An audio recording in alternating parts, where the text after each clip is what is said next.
الله أكبر الله أكبر كبيرا والحمد لله كثيرا وسبحان الله بكرة وأصيلا لا إله إلا الله وحده لا شريك له له الملك وله الحمد يحيي ويميت على كل شيء قدير ولا حول ولا قوة إلا بالله العلي العظيم أعوذ أعوذ بالله من الشيطان الرجيم بسم الله الرحمن الرحيم الحمد لله رب العالمين حمدا يوافي نعمه ويكافئ مزيده يا ربنا لك الحمد كما ينبغي لجلال وجهك الكريم وعظيم سلطانك اللهم صل وسلم وبارك على سيدنا محمد عدد الرمل الرقيق صلاة ترزقنا بها من أهل التوفيق وتبلغنا بها الحضور إلى البيت العتيق وزيارة قبره وأبي بكر الصديق وعلى آله وصحبه وسلم اللهم اكتب السلامة والعافية علينا وعلى عبيدك الحجاج والغزاة والمقيمين والمسافرين في برك وبحرك من أمتي سيدنا محمد صلى الله عليه وسلم اللهم لا تدع لنا في مقامنا هذا ذنبا إلا غفرته ولا هما إلا فرجته ولا عيبا إلا سترته ولا دينا إلا قضيته ولا بلاء إلا دفعته ولا فقيرا ولا مسافرا إلا وصلته ولا مسافرا إلا وصلته ولا مسافرا إلا وصلته ولا غائبا إلا رددته ولا فقيرا أو مسكينا إلا أغنيته ولا حاجة من حوائج الدنيا والآخرة إلا قضيتها ويسرتها يا رب العالمين اللهم أعنا على ذكرك وشكرك وحسن عبادتك ربنا هب لنا من أزواجنا وذرياتنا قرة أعين واجعلنا للمتقين إماما ربنا لا تزغ قلوبنا بعد إذ هديتنا وهب لنا من لدنك رحمة إنك أنت الوهاب ربنا تقبل منا إنك أنت السميع العليم تب علينا إنك أنت التواب الرحيم ربنا آتنا في الدنيا حسنة وفي الآخرة حسنة وقنا عذاب النار وصل وسلم على جميع الأنبياء والمرسلين والحمد لله رب العالمين الفاتحة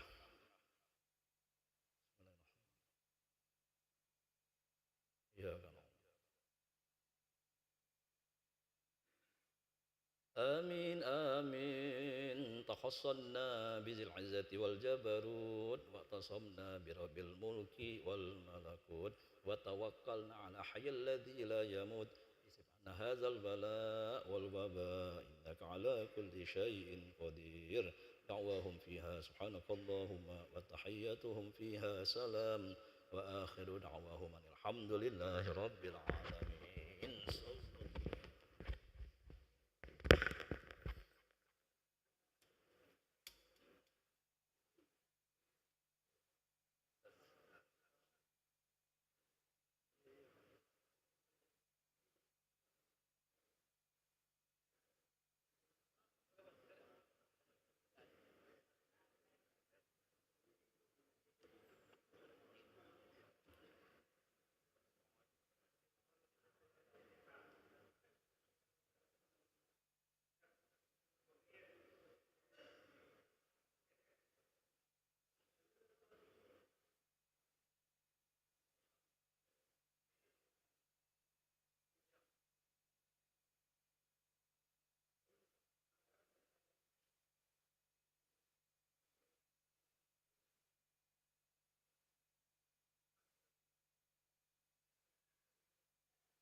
Assalamualaikum warahmatullahi wabarakatuh. Alhamdulillahi wa kafa wa sallallahu wasallam ala habibihil mustafa Sayyidina wa maulana Muhammadin wa alihi wa ashabihi wa man bihi qad iktafa. Allahumma salli ala Sayyidina Muhammadin al-fatih lima ughliq wal khatim lima sabaq nasiril haq bil haq wal hadi ila siratikal mustaqim sallallahu wasallam alaihi wa alihi wa sahbihi haqqa qadrihi wa miqdaril azim. Rabbi shrah li sadri wa yassir li amri warfa' li qadri wahlul 'uqdatam min lisani yafqahu qawli wahdi qalbi وسدد لساني بجاه سيدنا ومولانا محمد صلى الله عليه وسلم. أما بعد, alhamdulillah.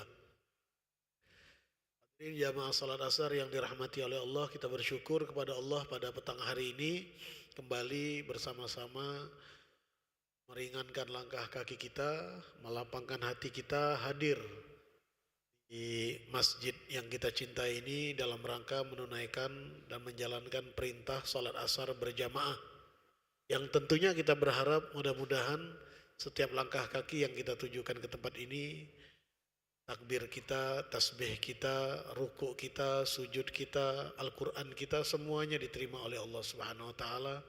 Dan kita berharap nantinya bisa menjadi bekal yang terbaik saat kita kembali kepada Allah Subhanahu wa Ta'ala. Karena pada akhirnya sebagai hamba Allah tidak ada yang kita harapkan kecuali ridho Allah, kecuali rahmat dan kasih sayang Allah, kecuali perkenan Allah kepada kita nanti ketika kita kembali kepadanya. Banyak orang di dunia ini tertipu, terpedaya ya, dengan pesona duniawi, lupa bahwa dia pasti akan kembali kepada Allah, lupa bahwa nanti dia akan menghadap kepada Allah, lupa bahwa setiap amalnya, perbuatannya, tingkah lakunya, tindak tanduknya, semuanya diperhitungkan oleh Allah Subhanahu wa Ta'ala. Dan untuk itu tidak jarang kadang-kadang pelaksanaan ibadah yang sangat sederhana seperti sholat asar ini dan juga sholat-sholat yang lain kadang-kadang diabaikan, dianggap sepele ya. Bahkan na'udzubillah sebagian menganggapnya sebagai beban ya. Sehingga apa yang terjadi diabaikan, ditinggalkan. Padahal ketika dia meninggalkan pelaksanaan sholat, berarti dia sudah memutuskan dirinya, melepaskan dirinya dari naungan Allah Subhanahu wa Ta'ala. Dan ini adalah bagian dari musibah dunia yang akan menghantarkan kepada musibah di akhirat. Maka kita patut bersyukur, patut berterima kasih kepada Allah, masih diizinkan oleh Allah, masih diperkenan oleh Allah untuk terpanggil jiwa kita, sehingga ringan langkah kaki kita untuk sujud di hadapan Allah Subhanahu wa Ta'ala. Maka sekali lagi mudah-mudahan kesemuanya ini ya menjadi pertanda keridhaan Allah bagi kita, dan kita bisa jaga dengan berkat bantuan Allah sampai akhir hayat kita berada di jalan Allah Subhanahu wa Ta'ala. Ibadah kepada Allah, wa'bud rabbaka hatta ya'tiyakal yaqin. Ibadati Allah sampai datang kepadamu hal yang pasti, yaitu kematian. Ya. Baiklah, pada pertemuan kita pada petang hari ini kita akan lanjutkan penjelasan Al-Habib Zain bin Ibrahim bin Smith dari kitab beliau Hidayatut Talibin fi Bayani Muhimmatiddin, yang menjelaskan tentang pentingnya kita bersikap ikhlas ya. Karena ikhlas ini pondasi, ikhlas ini adalah akar yang darinya akan tumbuh cabang. Kalau akarnya tidak kuat atau akarnya lemah atau akarnya rusak, maka dia tidak akan bercabang apalagi kemudian berbuah. Begitu juga amal kita. Amal kita ini, sholat kita, puasa kita, sedekah kita, haji kita, tahajud kita, bacaan Al-Quran kita, itu adalah cabang dari akar amal kita. Apa akarnya? Yaitu tidak lain adalah ikhlas, yang letaknya ada pada hati. Maka perhatian kita kepada ikhlas ini harus menjadi skala prioritas ya. Karena kalau kita tidak perhatikan betul keikhlasan ini, maka lunturlah semua cabang-cabangnya dari amal-amal kita tersebut. Allah berfirman dalam Al-Quran, wa ma umiru illa liya'budullaha mukhlisina lahuddin. Tidaklah mereka itu diperintahkan untuk beramal, untuk ibadah, kecuali harus betul-betul tulus, memurnikan ibadahnya itu semata-mata hanya untuk Allah. Tidak ada unsur lain, tidak ada kepentingan lain, tidak ada ingin riya, ingin dipuji orang, tidak ada kepentingan duniawi, ingin popularitas, tidak ada ingin merasa, ini yang paling berbahaya. Tidak ada ingin merasa berjasa kepada Allah. Ya, bukan berjasa hanya kepada manusia, merasa berjasa kepada Allah. Ini yang patut kita waspadai. Kadang-kadang ini luput dari perhatian kita. Memang kita tidak boleh merasa kita berjasa kepada manusia, ya, karena pada akhirnya kita pasti akan kecewa. Ya, kalau kita merasa berjasa kepada manusia, melakukan kebaikan-kebaikan dengan menanamkan jasa, merasa kita menanam jasa. Ini biasanya akan berakhir dengan kekecewaan karena manusia itu perhatiannya terbatas. Ya, ketika kita merasa berjasa kepada manusia, sementara dia tidak perhatikan kita, maka kita pasti akan kecewa. Ya, kita akan merasa diabaikan, kita akan merasa tidak dihargai. Ya, ini kalau kita kepada sesama manusia. Ya, kepada istri umpamanya kita sudah bekerja, cari nafkah, bawa apa yang bisa kita bawa ke rumah, sampai di rumah anak istri umpamanya tidak perhatian, tidak seperti harapan kita, tidak menyambut kita dengan sukacita. Yang ada mereka umpamanya merasa kurang dengan apa yang kita cari. Nah, kita pasti akan kecewa, ya, karena kita merasa apa yang kita lakukan tidak dihargai. Ini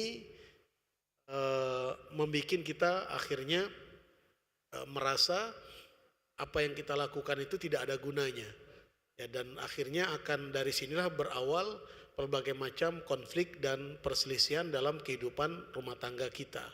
Begitu juga seorang istri umpamanya, ya, dia merasa sudah berbuat banyak untuk suaminya, untuk anak-anaknya, tetapi ternyata hal itu luput dari perhatian mereka. Ya, contoh yang paling sederhana, kita ini kan tidak begitu perhatian bagaimana penatnya, capeknya sang istri yang berada di rumah bekerja, ya, membersihkan rumah, dapur, masak dan lain sebagainya. Karena kita juga merasa bahwa itu merupakan tugasnya dan kita pun bertugas dengan penat dan capek mencari nafkah. Nah, ketika sang istri menganggap ini sebagai sebuah jasa yang ditanam, ketika sang suami umpamanya tidak perhatian, tidak menghargai, maka apa yang terjadi? Yang terjadi sang istri ini akan merasa kecewa, yang merasa dalam hatinya ada kejengkelan. Ya. Jadi ini ketika merasa menanam jasa kepada sesama, bahayanya akan seperti itu. Dan dari sinilah akan berakhir akan muncul pelbagai macam perselisihan dan konflik, ya, menuntut hak tetapi tidak jarang mengabaikan kewajiban. Ya. Nah, begitu juga ketika seseorang menanam jasa, merasa menanam jasa kepada Allah. Ya. Dia bukan hanya akan kecewa, tapi dia juga akan berakhir mendapatkan kemurkaan Allah. Kenapa? Karena kita ini semuanya, apa yang kita miliki ini adalah milik Allah. Ya. Jasa apa yang kita tanam kepada Allah? Apa yang kemudian kita merasa berjasa kepada Allah? Ya, kita merasa berjasa kepada Allah umpamanya dengan tahajud kita. Loh, kita bisa tahajud itu karena izin Allah. Kalau Allah tidak izinkan, nggak akan bisa kita tahajud. Oh, saya banyak sedekah. Lah, sedekah itu hartanya dari Allah. Kita pun juga adalah ciptaan Allah. Ya, kita ringan bersedekah pun karena bimbingan dari Allah. Apa yang kemudian mendorong kita untuk merasa kita berjasa kepada Allah? Nah, ini ketika muncul dalam diri kita merasa berjasa, ini kita sudah kehilangan jati diri kita selaku hamba Allah yang ikhlas. Hamba Allah yang ikhlas itu dia tidak merasa dirinya berjasa kepada Allah. Ya, sementara hamba maaf yang tidak tahu diri, dia akan merasa dirinya berjasa. Dia lupa siapa dirinya. Ya, maka dia tidak tahu dirinya. Karena dia tidak tahu dirinya, maka dia tidak akan kenal kemurahan Allah. Tidak akan kenal kebesaran Allah Subhanahu wa taala. Yang ada pada benaknya bahwa dia berjasa. Ya. Ya Allah, kabulkan doa saya karena saya sudah tahajud. Ya Allah, harus begini karena saya sudah sholat. Ya Allah, harus begini karena saya sudah sedekah. Yang akhirnya dia mengatur Allah. Nah, yang seperti ini dia sudah melampaui batasan dirinya selaku hamba Allah. Maka apa yang akan terjadi? Yang akan terjadi dia akan mendapatkan kemurkaan dari Allah kalau dia tidak sadari atau dia akan mendapatkan peringatan dari Allah. Namun orang-orang yang paham, orang-orang yang belajar, orang-orang yang mengerti, ya maka pentingnya kita belajar itu ya tidak hanya belajar teks saja, tidak hanya belajar bagaimana melafazkan huruf saja, tapi juga belajar mengenal dan memahami ya Allah Subhanahu wa taala dalam kehidupan kita. Sehingga kita akhirnya tahu diri kita ini siapa. Tidak akan melampaui diri kita dari batasan selaku hamba Allah Subhanahu wa taala. Maka orang yang ikhlas adalah orang yang betul-betul beribadah kepada Allah, ya, merasa bahwa semua ibadahnya itu adalah satu hal yang patut dia lakukan untuk Allah, murni untuk mendapatkan ridha Allah, bukan karena merasa dirinya berjasa. Wal iyadzu billahi taala. Kemudian di sini dijelaskan oleh beliau, kalau ada orang berbuat wa ammal amalu li ajlin nas wa talabil manzilati indahum fahuwa riya'il muharram. Adapun amal, perbuatan, entahkah itu ucapan, entahkah itu nasihat, ataukah itu tindakan, gerakan sholat, pelafasan Al-Quran, lantunan Al-Quran, baca salawat Nabi umpamanya, sedekah, ya, dan lain sebagainya, itu dia lakukan li ajlin nas. Dia lakukan itu karena ingin mendapat perhatian manusia. Wa talabil manzila indahum, supaya orang hargai dia. Maka sikap ini disebut dengan riya. Jadi lawan dari ikhlas adalah riya. Berbuat, bersikap bukan untuk Allah, tapi untuk manusia. Ya. Jadi ini satu kesalahan yang fatal pada seorang yang mengklaim dirinya sebagai hamba Allah dan mencerminkan kebodohannya. Jadi orang riya itu sejatinya meskipun dia hafal Al-Quran, meskipun dia ngerti ilmu kitab, meskipun dia paham ilmu agama, tapi kalau masih ada dalam hatinya riya, ini mencerminkan dia masih bodoh. Dia masih belum kenal Allah. Artinya alim, artinya orang alim itu orang yang kenal Allah. Bukan hanya sekedar mengenal, memahami teks agama saja. Ya. Maka dalam Al-Quran disebutkan, wa innama yakhsyallah min ibadihil ulama. Hanya saja yang bisa betul-betul takut kepada Allah itu hamba-hambanya yang alim, para ulama. Ulama yang bagaimana? Ulama yang kenal betul, yang tahu betul, yang mengerti betul ya bahwa dirinya ini adalah hamba Allah Subhanahu wa taala. Maka tidak akan ada di kamus mereka yang namanya riya, berbuat karena ingin dapat perhatian orang, ya.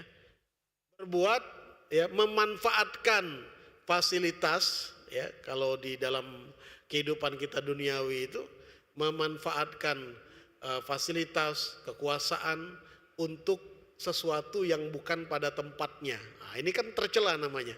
Bisa manipulasi, bisa korupsi, ya, bisa mencuri termasuk dalamnya, kan begitu. Ya, dia manfaatkan kedudukannya selaku hamba Allah, selaku orang yang ngerti ilmu agama, selaku orang yang paham hukum-hukum agama, tetapi itu kesemuanya dia lakukan umpamanya tujuannya supaya mendapat decak kagum manusia, supaya orang menghargai dirinya. Wah, ini kalau dalam kitab Imam Ghazali sangat dikecam sekali, ya. Dan yang sangat dikecam itu orang datang kepada dia mencari akhirat, ya. Jadi orang awam masyarakat datang kepada dia itu mencari apa?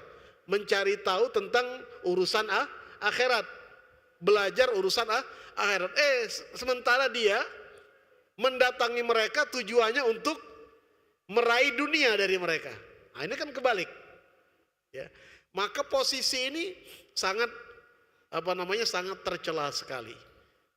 Idealnya itu ketika ada orang datang, ya, ketika ada orang yang belajar, ketika ada orang yang bertanya, ketika ada masyarakat awam yang memerlukan pengetahuan, ya, dia pun menyampaikannya penuh dengan harapan untuk mendapatkan ridho Allah. Jadi sama-sama baik yang belajar maupun yang mengajar berharap ridho Allah. Tapi memang begitulah yang namanya kehidupan kita di dunia. Setan itu terkadang ya tujuannya adalah bagaimana gugur amal kita. Itu yang paling utama. Ya, bisa dengan cara ya tadi memprovokasi, memancing supaya kita riya, atau bisa juga naudzubillah menghentikan langkah kita supaya tidak beramal. Nah, tujuannya apa? Supaya manusia tadi tidak melakukan kebaikan. Maka di sini dikatakan semua aktivitas, semua kegiatan, semua amal zahir batin, kalau targetnya, tujuannya adalah popularitas, tujuannya adalah untuk mencari perhatian manusia, maka inilah yang disebut dengan riya al-muharram. Ya, disebut dengan riya yang diharamkan.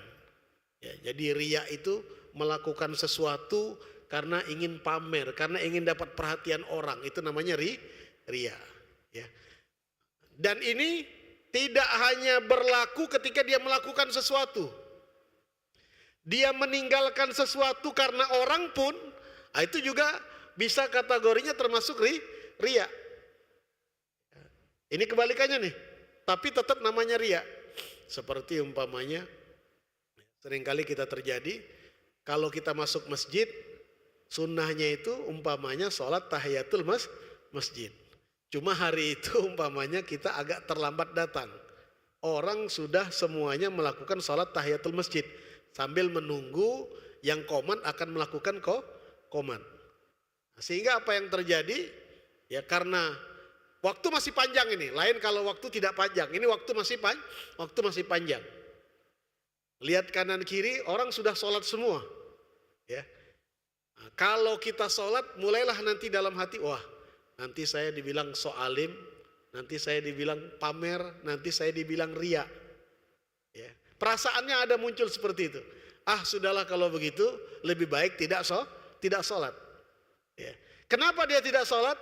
Karena khawatir dikomentari orang. Jadi dia melakukan kebaikan atau meninggalkan kebaikan karena takut dikomentari orang. Komentar orang itu kan dua, ada yang memuji, ada yang mencaci. Dalam kasus ini mungkin dia takut orang akan mencela dia, orang akan mendiskreditkan dia. Sehingga akhirnya dia tidak sholat. Ini pun juga masuk dalam kategori riya. Kenapa? Karena dia tinggalkan ibadah bukan karena Allah. Dia tinggalkan ibadah karena pertimbangan manusia. Ya. Nah ini hal yang sangat rinci sekali, yang mungkin kebanyakan kita kadang-kadang tidak sadar.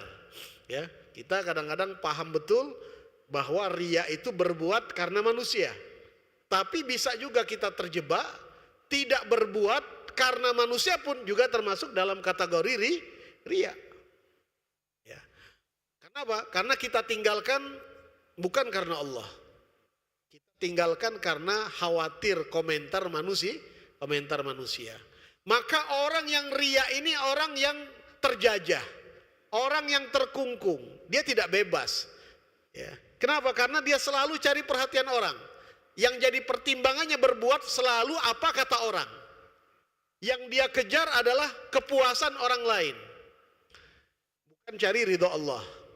Ya, padahal pepatah Arab mengatakan ridhon nas ghayah la tudrak. Kalau yang kita kejar itu kepuasan orang, berarti kita sama saja ya mendaki puncak yang tidak akan ada ujungnya. Mungkin si A senang, tapi si B belum tentu. Terlalu banyak yang harus kita kejar, terlalu banyak yang harus kita akomodir. Kalau semua orang ingin kita puaskan, maka cukup bagi kita, apalagi dalam beramal, yang kita kejar itu adalah ridho Allah. Cukup lillahi ta'ala, li ridho illah, selesai. Mau orang lain senang nggak ada urusan. Cukup Allah saja yang jadi pertimbangan kita. Nah, maka orang yang seperti ini merdeka. Orang yang ikhlas itu orang yang merdeka, yang bebas dari intimidasi, intervensi manusia. Ya, dia tidak takut, dan ini adalah sifat-sifat kekasih Allah. Ya, la yakhafuna laumatal laim, tidak khawatir ya celaan orang yang mencela. Nah, sikap riya ini muhbitun litsawab, bisa menggugurkan pahala, mujibun lil makti. Tadi sudah kita jelaskan, bisa menyebabkan kita mendapat kemurkaan. Alih-alih dia dapat pahala, ya, dapat ganjaran kebaikan, malah justru dia dimurkai oleh Allah, tersinggung Allah. Tersinggung. Ya, bukan tersinggung seperti tersinggung kita manusia. Ya. Artinya kemurkaan Allah itu sangat jelas dan nyata karena kita memanfaatkan ibadah yang mestinya hanya untuk Allah, kita gunakan untuk mencari perhatian manusia. Qala Allah Ta'ala fawailul lil musallin. Ya, maka celakalah mereka orang-orang yang sholat. Nah, ini enggak berhenti sampai di sini. Yang bagaimana? Ya. Alladzina hum an sholatihim sahun. Mereka yang selalu lalai di dalam sholatnya. Nah, sahun di sini dua macam pendapat para ulama. Artinya dia tidak fokus, tidak hadir hati di dalam sholat.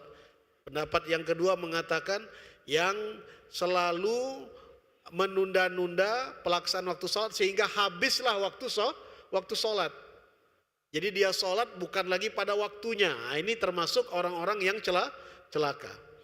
Nah, kemudian yang kedua siapa? Alladzina hum yuraun. Mereka yang selalu pamer, mereka yang selalu riya, mereka yang haus perhatian dari manusia. Nah, ini celaka orang, nggak ada gunanya dia, habis amalnya. Kalau dia beribadah tujuannya mendapatkan perhatian manusia. Wa yamna'unal ma'un. Ya, dan mencegah dari hal-hal yang kelihatannya sepele, dari urusan-urusan yang kelihatan sederhana dia bersikap pelit. Dia tidak mau berbagi, dia tidak mau meminjamkan kepada saudara-saudaranya. Ya. Nah, dalam hadis disebutkan man talabat dunya bi amalil akhirah tamasallahu wajhah wa mahaqa dzikrah wa athbata ismahu fi diwani ahlin nar, rawahu Tabarani. Siapa yang mencari dunia, yang mengejar dunia, yang menjadikan dunia sebagai targetnya, kendaraannya apa? Dia jadikan kendaraannya, alatnya apa? Alatnya adalah amal akhirat. Wah. Jadi amal akhirat dijadikan alat, sholatnya, puasanya, sedekahnya, ilmunya, ya, tahajudnya, kemudian juga bacaan Al-Qur'annya, itu amal akhirat semua tuh. Tapi dia jadikan sebagai kendaraan, sebagai alat untuk mencapai dunia. Apa urusan dunia? Supaya dipuji orang, ya, supaya mendapat perhatian dari manusia, supaya orang berdecak kagum, supaya orang mengerti bahwa dia adalah orang baik, ya, pencitraan, ya. Maka orang seperti ini tamasallahu wajhah, Allah akan amblaskan wajahnya, Allah akan hilangkan cahaya dari wajahnya. Wa mahaqa dzikrah, Allah akan hapus sebutannya. Orang yang seperti ini alih-alih diingat, hilang nanti, namanya menjadi hilang. Orang yang tidak ikhlas itu tidak dapat apa-apa, ya. Justru dia dapat kerugian, energi terbuang, harta terbuang, nama pun tidak dia dapat. Wa athbata ismahu fi diwani ahlin nar, dan ditetapkan namanya masuk dalam golongan penghuni neraka wal iyadzu billahi taala.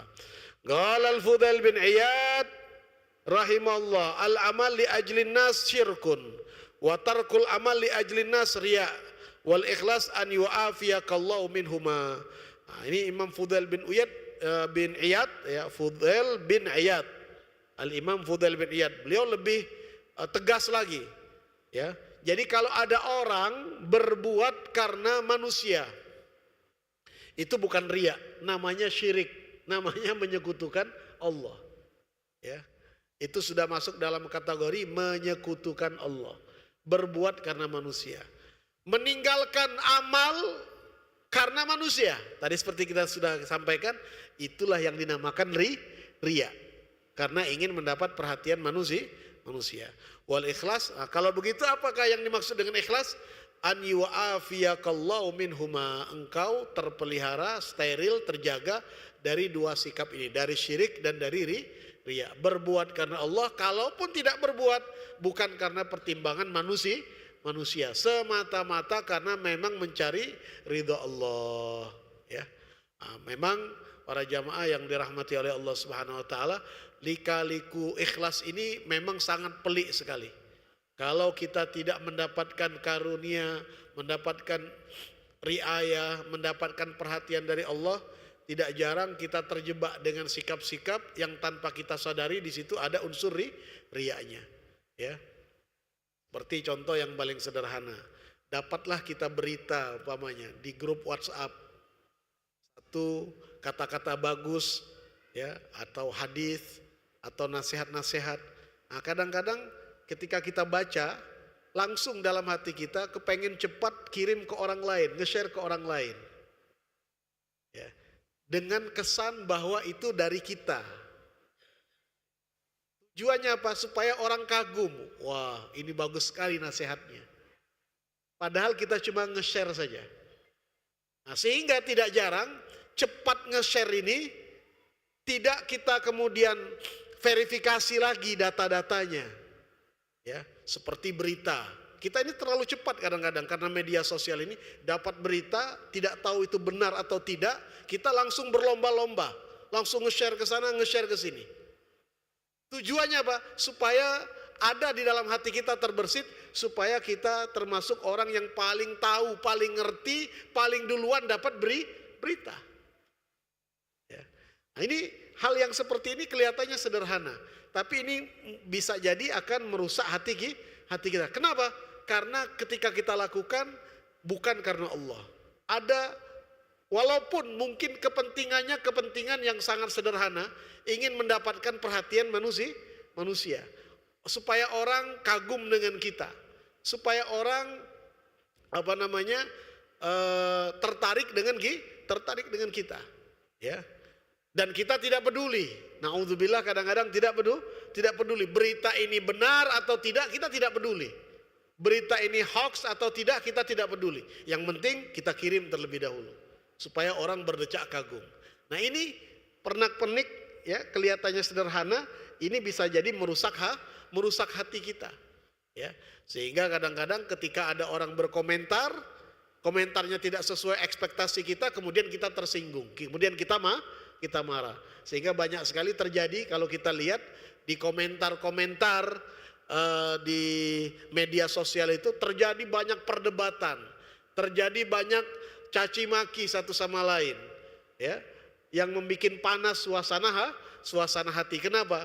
Karena memang dari awal di media sosial ini orang dipicu, orang didorong untuk pamer, untuk riya, sehingga akhirnya apa yang terjadi, justru yang terjadi adalah kejengkelan, kemarahan satu sama lain. Maka kita perlu mengevaluasi diri, ya, sampai sejauh ini di usia kita, mungkin sudah 40 tahun, 50 tahun, kita harus mulai belajar, melatih diri untuk ikhlas. Ikhlas itu letaknya di mana? Ikhlas itu letaknya di hati. Kita perlu belajar setiap kali. Maka pada pertemuan yang lalu sudah saya sampaikan, kita perlu belajar untuk selalu interaksi dengan hati kita, berinteraksi dengan hati. Mau pergi ke masjid, terdengar kumandang azan umpamanya kita yang di lingkungan nih, di lingkungan dekat masjid, di toko kah, di kantor, di pasar, terdengar kumandang azan, kan kita tergerak tuh, ya, rutinitas kita sholat, ya. Tanpa kadang-kadang kita sadari kita sholat itu untuk apa, ya. Apa yang mendorong kita? Kita sudah terjebak kepada rutinitas. Sementara Allah perintahkan ibadah itu harus dengan kesadaran. Nah, kesadaran itu dengan apa? Dengan menghadirkan niat. Maka setiap kali kita akan melangkahkan kaki ke masjid, bangun kesadaran kita. Saya pergi ke masjid ini ingin menjalankan perintah Allah, sholat asar yang Allah perintahkan, tujuannya untuk mendapatkan ridha Allah, tidak ada yang lain. Ya. Kan begitu. Ya, ketemu saudara kita sesama muslim, kita tegur sapa, kita ucapkan salam. Apa motivasi kita? Apa tujuan kita? Kan begitu. Kita kemudian umpamanya melihat Al-Quran, kita mau baca Al-Quran, apa motivasi kita? Ini cara yang paling sederhana untuk kita belajar ikhlas. Jadi mensortir apapun yang kiranya tidak sejalan dengan tujuan dari ibadah. Bagaimana semua ibadah yang kita lakukan, semuanya semata-mata kita lakukan untuk mendapatkan ridha Allah Subhanahu wa taala. Mudah-mudahan insya Allah kita yang hadir pada kesempatan yang penuh keberkahan ini senantiasa mendapatkan bimbingan dari Allah, mendapatkan perhatian dari Allah, dimudahkan untuk belajar ikhlas, melatih keikhlasan sehingga kita terbiasa untuk ikhlas dalam semua keadaan kita, sehingga nanti ketika kita pulang kepada Allah kita masuk dalam kelompok orang-orang yang diridhai oleh Allah Subhanahu wa taala. Amin ya rabbal alamin. Rabbana taqabbal minna innaka antas samiul alim wa tub alaina innaka antat tawwabur rahim. Allahumma ya man waffaqa ahlal khair lil khairi wa anahum alaih wa fiqna lil khair wa inna alaih. Da'wahum fiha subhanakallahumma wa tahiyyatuhum fiha salam wa akhiru da'wahum alhamdulillahi rabbil alamin. Taqabbalallahu minkum innahu minkum taqabbal ya karim. Wassalamualaikum warahmatullahi wabarakatuh.